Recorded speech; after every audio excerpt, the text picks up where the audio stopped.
Hello, good morning. Good morning. At andito na kami. Kakaatid lang namin sa aming anak sa kanyang part-time job. So, magbe-breakfast kami dito ni Mrs. Pakita ko sa inyo sa kami nagbe-breakfast. Nagbe-breakfast banding ha. Nera bread. Masarap ang mga tinapay dyan. Ayun si Mrs. Oh. You know, si cute oh. You know. So, dito lagi kaming kumakain. Pag once a month, Saturday, ganyan, breakfast banding namin. Minsan, dito rin kami nagkikwentuhan kung anong naging buhay namin during work week namin, kung meron ba kaming na-encounter na problema o nakakabuisit na katrabaho, gano'n. So, yun. So, yun yung ginagawa namin dito. Kwentuhan kami. Sama namin kayo sa aming kwentuhan mamaya. Medyo tahimik dito eh. Pakita ko sa inyo mga pagkain.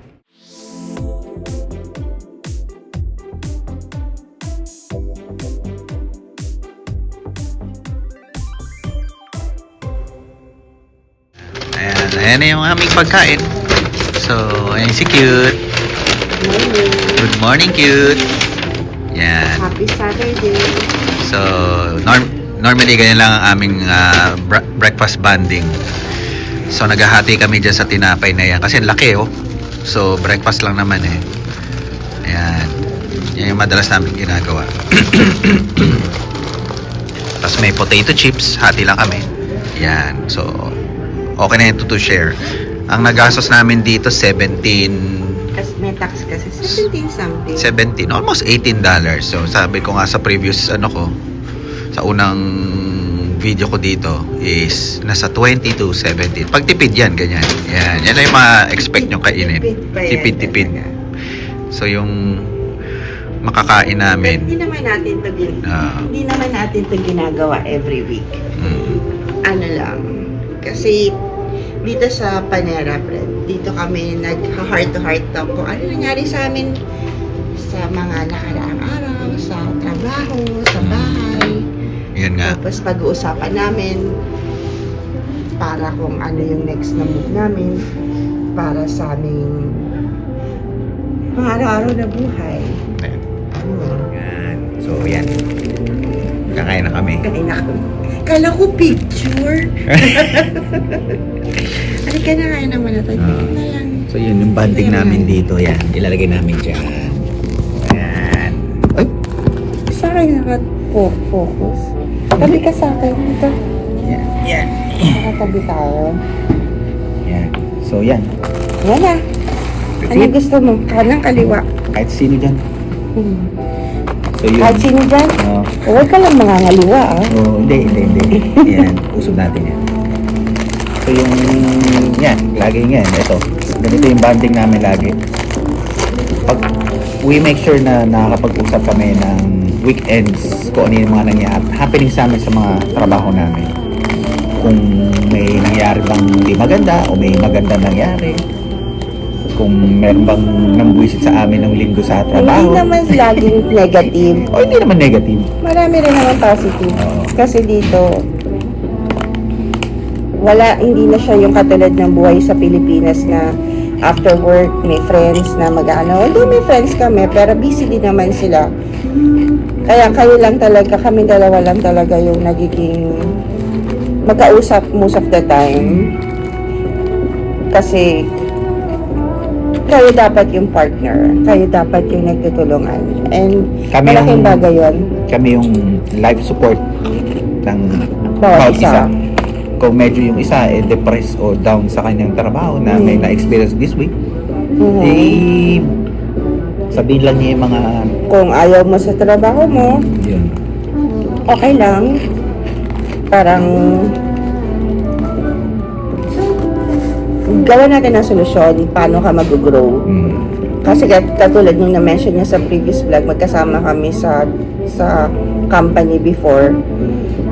And yet, hindi kami nag-grow doon kasi ako lang yung meron gustong magstay doon and yet siya ayaw niya kasi hindi niya gusto yung ginagawa niya. Hindi siya naging happy doon. Pero hindi siya gumigive up kasi ayaw niya naman na ma-jobless siya. So, naghanap siya ng ibang work niya na bago siya umalis. Pero hindi din ganun kadali. May pinagdaanan din kami doon na hindi na siya masaya. Pero malaking bagay kasi yung may support system kayo sa bawat isa dahil hindi niya nasosolo yung nararamdaman niya na nandito ako para makinig at the same time nandito rin ako para tumulong sa kanya na ito yung kung gusto mo ganito gawin mo ganito ganyan na-enlighten yung isip niya sa mga bagay na pwede pala to. Yan. So, yung may nagtanong sa amin sa yung previous video ko kung nasa 40s na kami. Sabi ko, ngayon, nasa 40s na kami. Almost late 40s na. Actually, tatanda na nga ako this January next week. Tatanda na ako. Birthday ko. Magbe-birthday na ako. So, age reveal. Next week. Next week kung ilang taon na ako this year. So, anyway. Tapos, Kung may anak na kami. may anak na kami. Anak kami, isa. Isa anak namin, matanda na. Ano na siya? 20 years old na So, siya. nagpa-part-time siya sa isang establishment dito. And at the same time, nag-aaral siya sa university. Mm. So, ganun talaga. Talagang dapat ay tulungan. And at the same time, yung para hindi ka nakalungaw. yung mga nag-aaral kasi dito, talaga kailangan na mag-part-time. And ang maganda dito kasi tayo mga Pilipino, sinusuportahan natin yung anak natin sa pag-aaral nila, sa tuition nila. Kasi mahirap pag nabaon sila sa utang. Kasi yung student loan, nagtatrabaho sila. Pag nagtatrabaho na sila, nagbabayad pa rin sila ng student loan nila. Malaki ang student loan. At least tatlo kami nagtutulungan sa tuition fee niya. Saka hindi naman din siya nagbabayad ng buo ng kasi meron ditong mga grant, may nakukuha siya na galing sa gobyerno. At the So same malaking bagay. At the same time, maganda recently, grade. nakakuha rin siya ng scholarship. So, konti na lang talaga kung aanuhin mo, parang nako-cover na nila yung 80% to 90%. Parang babayaran na lang namin mga between 10 to 20% na malaking bagay naman yun. And then, noong nag-aral naman siya dito, hindi sa public school siya, hindi naman kami nagbayad, libre lahat, kahit yung lunch niya, yung snacks niya sa school, kasama na rin. So, parang college na lang talaga yung aming inaano sa kanya. Yung pinag-iipunan lang. Namin. Na hindi rin naman ganun kalaki kasi nga nakakakuha siya ng grant. Kaya, so kumbaga sa dito lang kami talaga yung dito sa Pilipinas from kinder going to college talagang magbabayad kayo, di ba? Dito mabuti na lang is from elementary lahat. Hanggang high school and high school. Alas na lang ilalagay niyo siya sa private school doon may bayad. May bayad yun. So tapos na kami mag-breakfast bonding ni Cute. So pupunta kami sa isang errand namin. May ida-drop off lang kami sa UPS. Share ko lang yung yung aming paano ba mahal? Yung adjustment natin nung dumating tayo dito. Kasi nung nakuha ko na yung papers ko for yung petition ng parents ko. So, maayos na yung buhay namin sa Pilipinas eh. Ngayon, malaking desisyon yung ginawa namin. Kasi, kung tutusin, hindi naman maanim ang trabaho kasi namin sa Pilipinas is sa bangko kami pareho. And, isa akong bank officer doon. And si Mrs. sa isa ring bangko. And yung anak namin nag-aaral pa, nasa grade 5. I think grade 5 siya noon eh. Basta 9 years old siya noon. 9 years old siya noon. So malaking desisyon yung aming ginawa eh. Talagang pinag-usapan namin kung tutuloy ba kami o hindi. Pero ang naisip na lang namin is yung future ng anak namin. Kasi sabi namin mas magiging maganda future niya kung dito na siya magsisimula. Pero hindi namin na-consider yun na yung big transition ng magiging buhay niya dito sa US. Ang inisip lang kasi natin nun, Yung trabaho is yung, natin. paano yan, pareho tayo mawala ng trabaho, lilipad tayo. Mm.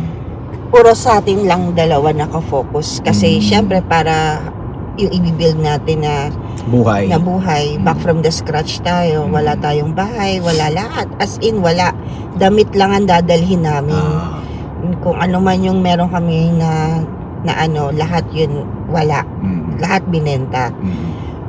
So, nung dumating kami dito, lagi namin focus yung trabaho namin. Kung saan kami kukuha ng trabaho, saan kami kukuha ng pang-araw-araw namin. And then, yung anak namin, in-enroll namin siya sa public school. Nung napasok na siya sa public school, Nakikita akala ko. namin okay na siya. Pero na-observe ko na nahihiya pala siya. Kasi malaking big leap, yung big transition sa anak namin, yun, hindi namin na-consider yun. Hindi namin na-consider na, hindi Yung lang pala adjustment. kami ang mag-a-adjust. Pati pala siya. Oh. Kasi Ang- 9 years old na siya At noon. yun ang pinaka-critical na adjustment. Ang nag-suffer talaga yung anak namin kasi na-build niya na yung friends niya sa Pilipinas, Kahit bata pa siya. kahit bata pa siya. Pero iba yung mundo niya dito kasi ibang lahi. Then the same time, Ibang language. ibang language. So, kailangan niya mag-adjust talaga ng malaking adjustment. Na hindi namin naisip talaga yun. Yung napagdaanan niya is Bali, hindi kami aware na may Aware. pinagdadaanan na pala siya.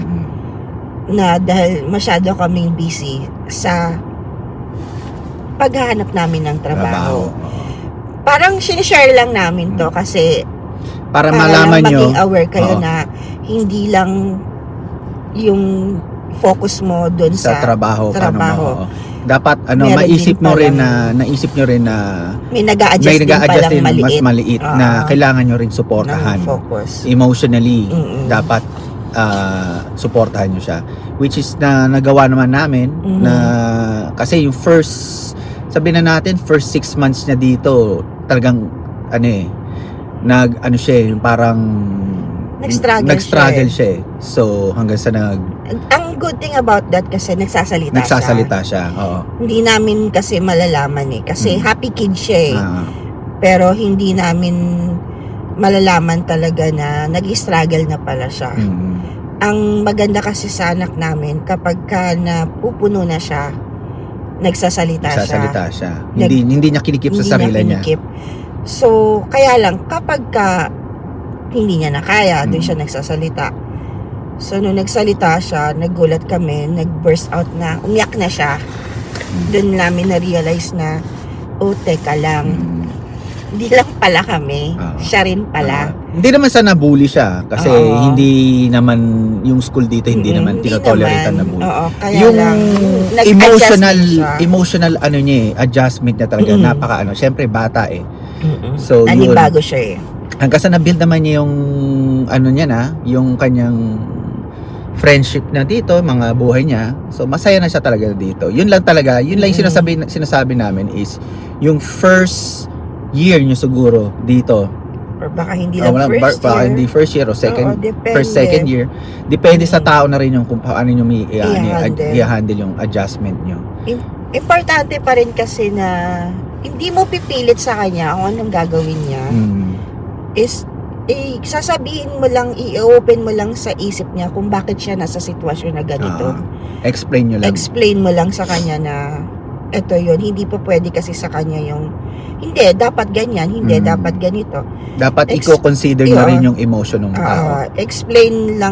Ini-explain lang namin sa kanya kung bakit ganito yung magiging sitwasyon and ano yung magiging resulta nito pag ginawa namin to. Na parang sinishare mo lang sa kanya na eventually pare-pareho naman tayong makikinabang sa sacrifices na to. Kasi yung bata siya, excited siya pumunta dito sa US, pero alam niyo yung nasa isip niya lang, parang bakasyon lang Hindi niya na sink in pa sa utak niya na dito na siya titira forever. So yun yung parang tinanggal namin sa kanya yung part ng pagkabata niya sa Pilipinas na hindi namin na-realize na ganun pala yung epekto sa kanya. So yun, pero thank God na nakapag-adjust naman kami. At eventually kayo rin makakapag-adjust dito. Yun lang talaga, sinasabi nga nila, struggle is real. Talagang mag-struggle kayo. So, yung, Pero mas malaki naman din yung tulong na nandito yung parents mo. Kasi hindi naman tayo dumaan talaga sa struggle. Kasi may support system din naman tayo from your parents. Kasi hindi katulad ng iba na dumarating dito As na in wala. as in wala. Oo, talagang So, from the scratch. thankful pa rin kami na nandito yung parents ni Al. Kasi kung wala sila, hindi din namin alam kung paano kami mag-uumpisa. So, yun pa lang, ano na yun eh, Plus na yan plus sa amin na nandun kami, na may lola siya na nagbabantay sa kanya habang At the same time, nagtatrabaho kami. ang maganda rin dito nun, lahat kami magkakapatid, sabay-sabay nagpunta dito. Yung anak ko, yung mayroon siyang isang pinsan na kasi same age niya. Parehas lang sila nagpunta dito. So yung struggle din niya hindi naman ganun ka ano. So meron din siyang companionship with his cousin na parehas sila ng Pareho age. silang nag-adjust. Parehas sila nag-adjust. So Pero, yun din yung a brighter side ng buhay namin nung nagsimula kami dito. So, yun nga lang talaga, yung bago nga kami pumunta dito, nag-usap kami mag-asawa na sinabi nga namin, kung ano yung buhay na sa Pilipinas, kakalimutan na natin, walang sisihan, kung ano man ang ano, move forward tayo, tulungan na lang tayo. Kasi, yun ang makakasira sa inyo yung pagdating nyo dito, tapos nag-struggle na kayo, tapos magsisisihan kayo. Saka, ang maganda lang, huwag mo nang hanapin kung ano yung trabaho mo sa Pilipinas dito. Kumbaga, huwag ka maging maselan. Kung ano yung... Sa simula. Sa simula, oo. Sa simula. Kasi pagka umpisa, mahirap maghanap ng talaga trabaho. maghanap ng trabaho. Wala ka pang experience. Pero, kung ano yung magbukas sa yung trabaho, i-grab mo. Grab mo. Huwag mo nang isipin na dati sa Pilipinas, ganito, ganyan. Hindi mo ano yan. Dapat hindi mo nasasabihin na dati ganito ako sa Pilipinas. Hindi. Ang maganda dito, kung sumasweldo ka at masipag ka, kung anong kaya nilang kainin, kaya mo rin kainin. Kaya maubos ba? May kasabihan nga dito sa Amerika na kung anong kinakain ng presidente ng Amerika, kaya mo rin kainin. Basta magtrabaho ka lang. Yun lang. Yun ang kasabihan dito. Basta ano lang, wag ka lang masyadong maselan. Pero not to the point naman na under ka na. Basta lang yung alam mo yung tingin mo kaya tama. mo naman, kung tama naman. And then slowly, nakaka-adjust ka. So, then set mo na yung goal mo. And then, unti-unti, try mo lang makuha mo kung ano yung gusto mo talagang gawin dito. Yun lang, nishishare lang namin. And aside from that, na-mention namin kanina na sa public school, nag-aral yung anak namin nung elementary hanggang high school.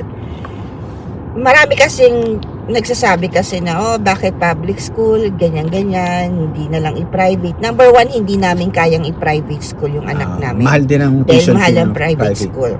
Bakit sino ba naman ang ayaw mag-private yung anak? Second, wala rin namang masama magpaaral sa public school, basta pipiliin mo lang kung saang lugar. Kasi meron din naman kasing public school, basta nasa maganda kang lugar, maganda rin ang education system din doon. Siyempre, pag-aaralan mo rin kung marami bang bully doon, marami bang record na hindi maganda sa school na yon. Ang maganda doon, bago kami dumating dito, yung parents ni Al, yung in-laws ko, alam na nila na yung school na yon maganda. So, maganda ang record. Oo, marami na rin si mamang friends na doon nag-aaral yung mga anak nila. So, kampante na kami kasi nandyan sila na nag-guide sa amin na dito kasi maganda naman dito, maayos dito, which is totoo naman, na maayos naman doon. Hindi naman siya, actually para pa rin siyang private school sa Pilipinas kung tutuusin. Pero wag mo rin naman syempre kakalimutan na nandun pa rin yung pagiging Pinoy natin na kung paano yung ituturo mo sa anak mo na hindi niya ma-adapt yung mga bagay na mawawala yung makalimutan niya na Pilipino pa rin yung dapat na kultura na ikalakihan niya. Actually, yung anak namin hanggang ngayon marunong pa rin siya mag-Tagalog. Hindi kami masyadong, hindi kami nag-i-English sa bahay talaga. Kasi lola niya, laging rule ng lola niya is bawal magsalita ng English pag nasa bahay o nakakasama. Kasi most of the day, English na kausap mo eh. So, makakalimutan mo na Pero magtagalog. meron na rin siya nakakalimutan na, pero yung malalalim.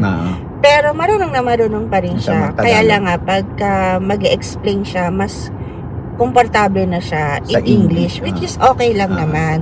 Kasi kung doon niya mas na-express yung feelings niya, yung gusto niyang sabihin, okay lang naman. Pero kinakausap namin siya at sinasagot pa rin namin siya in Tagalog. In Tagalog. Hindi namin siya ini-English na Pag nakausap niyo sa Tagalog pa rin. Yun pa rin. Pag makakita niyo sa video, magtatagalog pa rin yun. Nagtatagalog pa rin na marunong siya. Kasi ibang bata kasi dito, hindi na nagtatagalog. Oo. Na nakakalungkot kasi hindi mo Hindi, dapat... kasi siguro dad naman, dito na sila pinaka. Hindi, yung mga halos kasabayan din niya. Oo. Pero, wala namang masama doon. Gusto lang namin kasi na hindi niya makalimutan. Bilingual. Advantage pa rin na bilingual kayo. Yun, kaya nga, sharing this video para malaman nyo lang na kung paano magpaaral dito. At kung ano yung haharapin ng magiging ng anak nyo sa school. Kasi ano yung importante, yun yung magmo-mold sa kanya para maging a better person. And of course, babantayan nyo rin siya choose kung sino yung mga nagiging kaibigan niya. Yun talaga, number talaga, parental guidance talaga. Number one talaga, parental guidance. Kung wala kayong guidance sa anak nyo, maliligaw talaga ng landas yan. Lalo na dito sa US. Iba't ibang kultura, iba't ibang paniniwala. So, pag na-influensyahan siya, na-influensyahan siya ng ibang kultura o paniniwala, mag-iiba na rin ang ugali nun. So, guidance lang talaga at eto, sasabihin ko lang, sa family, naging ugali ko na every Sunday, we have a family day. So, every Sunday talaga, banding kaming tatlo. After church, magbabanding kami. Kasi, yun yung talagang, yun talaga yung time lang na mag-usap-usap mga pamilya. Not naman totally banding. Parang after church lang is, kakain lang kami, and then, yun lang, kahit saan lang, kahit di naman kailangan sa mamahalin. Kaya naging ugali na ng anak namin na looking forward just to Sunday. Kasi that rule ko talaga yun na pag halimbawa Sunday, hindi ka pwedeng sumama sa mga friends mo. Yun pala. Yun ang bawal yun. No friends, walang Pwede siya ng Sabado. Pwede sa Monday to Saturday, pwede yun. Pero Sunday, totally for family. Yun ang dapat na, tingin ko sa akin ang magandang ugali na ipaamana nyo sa anak nyo na maging family oriented din siya. At least mabigay niya yung isang araw sa pamilya. Malaking talaga yun. Malaking sa kanya, impluwensya sa kanya na maisip niya na every Sunday ay hindi ako pwede. Nasa mami at daddy ako. Automatic na sa kanya yan pag may nag-iimbita sa kanya.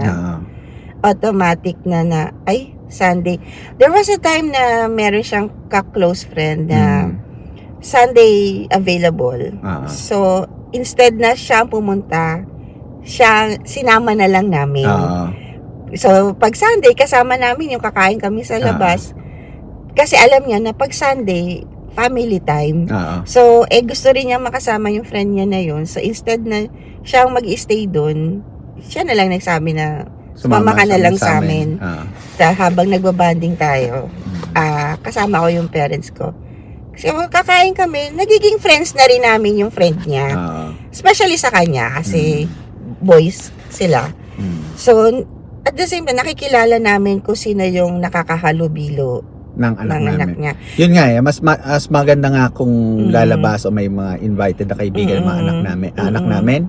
Sasabi namin dito na kayo sa bahay magstay. At least nalalaman namin kung sino at anong ginagawa nila. Pero pumupunta rin naman siya doon.